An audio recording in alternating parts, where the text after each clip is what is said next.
अचानक से मेरे पापा जी ने देखा कि जो औरत पापा जी के ऑटो में बैठी थी, अचानक से वो पापा जी की तरफ बहुत ही अजीब और गरीब दृष्टि से देख रही है। एंड जैसे ही पापा जी का नजर उस औरत के फेस की तरफ गया, पापा जी का संतुलन बिगड़ गया। पापा जी ऑटो के साथ एक पेड़ में जाके मार दिए। उसके बाद पापा जी का जब होश खुला, पापा जी ने अपने आंखों से जो देखा, आज तक पापा जी वो भूल नहीं पाया। इसीलिए आज का कहानी दोस्तों, आज का कहानी बिहार से आया है। यानी ये कहानी एक ऑटो ड्राइवर के साथ हुआ है। अगर कहानी आप एंड तक सुनते हो then I am damn sure कि अगर आपके रिलेटिव, अगर आपके घर वाले ड्राइवर है, आप ये स्टोरी उनको सुना ना, आई होप वो लोग भी रिलेट कर पाएंगे स्टोरी के साथ। तो बढ़ते हैं आज के स्टोरी की तरफ। एंड आज मैं बिना सेटअप के क्यों बैठा हूँ, ये इसका रीज़न मैं एंड में दूंगा। तो चलो बढ़ते हैं आज के हमारे एपिसोड की तरफ। तो बेसिकली ये जो स्टोरी है, ये बिहार से आया है। एंड जिनके साथ या फिर जिन अंकल जी के साथ ये हुआ है, उनके ही बेटे ने मुझे ये स्टोरी सेंड किया।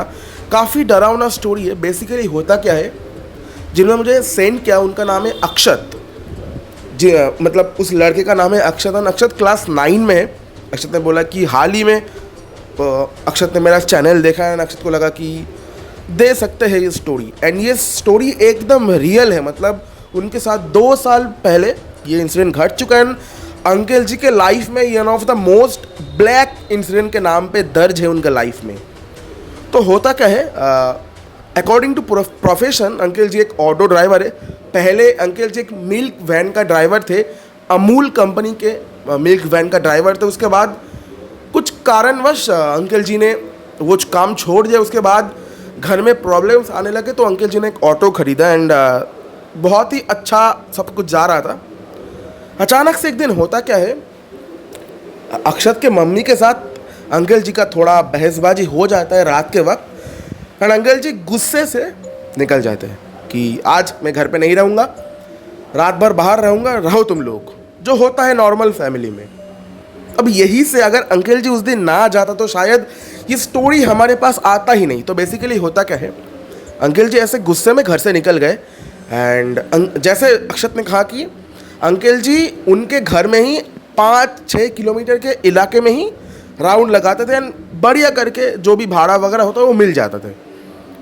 तो अंकल जी उस रात को भी 1.5-2 घंटे तक ये अंकल जी अक्षत के साथ जब शेयर कर रहे थे, तब अंकल जी ये बोल रहे कि उस दिन में 1.5-2 घंटे तक मेरा 300-400 रुपये हो गया था रात के वक्त भी। तो उसके बाद मैंने सोचा कि चलो घर जाते हैं, क्योंकि आज का मेरे दिन का कोटा पूर्ण हो गया, तो घर जाते हैं। पर पता नहीं अचानक से मुझे ये फील हुआ कि नहीं, चलो आज इतना होगा, इसका मतलब आज और भी होगा, तो रुक जाते हैं।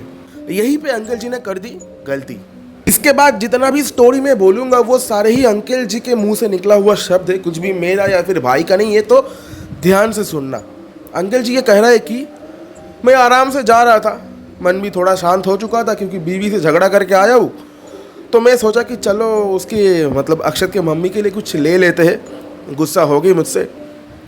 तो मैं सोच रहा था कि लास्ट ट्रिप मान लूँ, उसके बाद एक दुकान में जाऊँगा, थोड़ा फ्लावर्स वगैरह लूँगा एंड कुछ खाने का लूँगा एंड घर जाऊँगा तो मुझसे नाराज़ नहीं रहेगी, जैसा एक पति पत्नी के बीच में होता है। तो अचानक से अंकल जी को दिखता है कि सामने एक औरत जो कि ऐसे घूंघट दिया हुआ है, वो ऐसे हाथ दिखा रही है। तब बज रहे 1:15, मतलब 1:30 बजने ही वाले रात को। तो अंकल जी को लगा कि हो सकता है कोई बात नहीं, पैसेंजर मिल गया। अंकल जी ने मन में सोच लिया था कि कोई बात नहीं, अब इतने रात में मिल गया तो थोड़ा पैसा ज़्यादा मांग ही लूँगा, नॉर्मल, बहुत नेचुरल चीज़ है। तो अंकल जी ने उन्हें रुकवाया अंकल जी को। अंकल जी कह रहे हैं कि मुझे उनका फेस ठीक से बिल्कुल नहीं दिखा। तो मैंने कहा कि आपको जाना किधर है? तो उन्होंने एकदम आराम से जवाब दिया कि बिहार का एक जगह का नाम बोला कि मुझे वहाँ पे जाना है। तो अंकल जी ने कहा कि मैडम जी वो तो बहुत दूर है, ठीक है मैं जाता हूँ, आप मुझे 1000 रुपये भाड़ा देना। वहाँ का भाड़ा 1000 रुपये नहीं है, मतलब डबल बोला अंकल जी ने, 500 रुपये भाड़ा है। तो फिर उस औरत ने कुछ नहीं बोला। एंड वो जो जगह है बिहार से मतलब बहुत दूर का जगह है, मतलब आप मान के चलो 50-60 किलोमीटर तक है। तो अंकल जी को लगा कि अगर अभी जाऊँगा तो 3-4 घंटे आराम से लग जाएंगे। तो अंकल जी ने कहा कि ठीक है बैठ जाओ, आप बैठ जाइए। तो वो औरत अंदर घुस के बैठ गई। अब अंकल जी ये खुद का मतलब फीलिंग बोल रही है कि मुझे तब से ही लग रहा है कि कुछ ना ठीक नहीं है, या फिर मेरा ऑटो जो है वो दब दब के चल रहा है। ऐसा लग रहा है कि पीछे बहुत कोई वेट है एंड मैं कंटिन्यूसली वो जो RVM होता है, रेयर व्यू मिरर, उसके थ्रू उनको देखे जा रहा हूँ कि तो कुछ प्रॉब्लम तो नहीं है। तो वो औरत एकदम शांति से बैठी हुई है। जितना मैं बोल रहा हूँ कि कहाँ पे जाना है कहाँ पे जाना है, वो बोल रहे कि सामने ही है सामने ही है।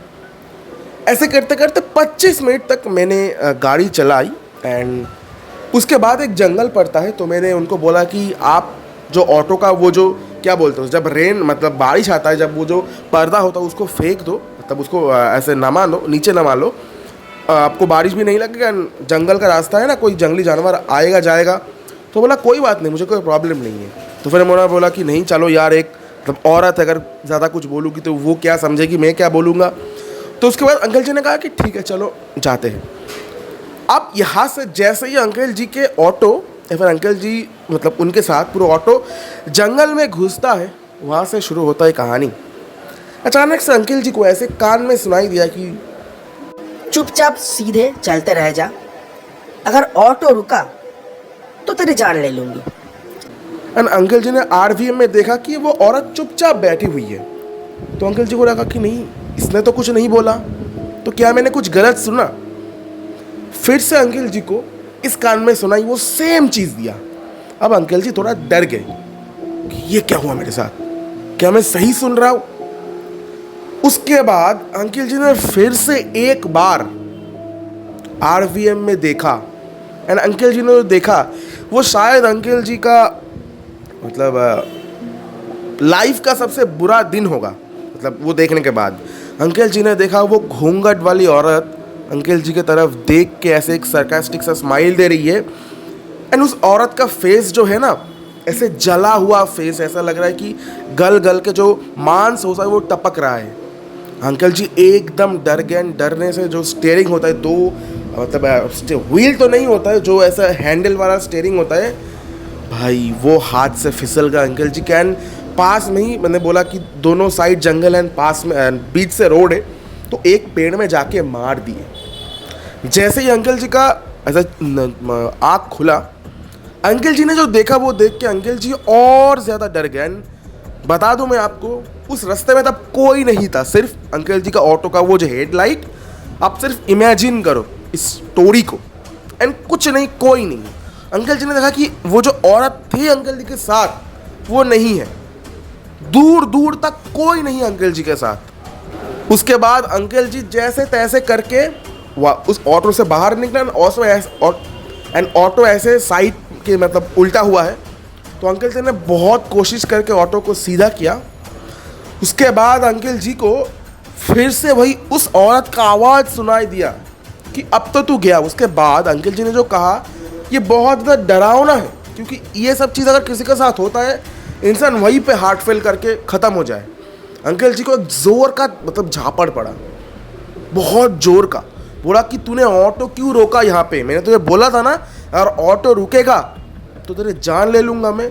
उसके बाद अंकल जी को मतलब अंकल जी ने मतलब उसके बाद बहुत मार पड़ी अंकल जी को, पीठ में, गाल में, जैसे तैसे करके अंकल जी मतलब हनुमान जी का नाम लेके, भगवान का नाम लेके वहाँ से जल्द करके घर आए। उसके बाद मतलब घर आते ही अंकल जी ने सारा कुछ चीज़ अक्षत को, उनके वाइफ को बताया, अक्षत के मम्मी को बताया। एंड उसके बाद जब उन शर्ट खोला तो देखा पीछे ऐसे नाखूनों का निशान है। एक हफ्ते तक अंकल जी का बुखार नहीं गया, पूरा शरीर में दर्द था एंड अंकल जी का हेल्थ कंडीशन बहुत ज़्यादा ख़राब होने लगा था। तो वहाँ पे बेसिकली एक मौलवी साहब बहुत ज़्यादा फेमस थे इन सब चीज़ों के लिए। तो मौलवी साहब ने कहा कि देखो आपके ऊपर मतलब जिन बोल सकते हो या फिर परी बोल सकते हो या फिर डाकिनी जोकिनी, ये जो भी एंटिटी थे उनका नज़र पड़ा है। यानी ये बहुत ज़्यादा खतरनाक होता है। अगर ये कुछ ठान लेते, अगर किसी का नुकसान करने का ठान लेता है करके ही मानता है, तो ऐसा कुछ चीज़ आपके पास आया है तो टाइम तो लगेगा। तो फिर हम लोग बहुत ज़्यादा डर गए, क्योंकि ये सब चीज़ नॉर्मल तो देखो कुछ नहीं होता। तो 15 दिन तक पापा जी कुछ नहीं खा पाए। शरीर का कंडीशन एकदम ख़राब हो गया। ऑटो तो वैसा का वैसा पड़ा हुआ है, ऑटो का सामने का विंडशील्ड टूटा हुआ है पूरा, ये मतलब ये टेढ़ा होकर रखा है, वो टेढ़ा होकर रखा है, जो चैसी है वो बेंड हो गया।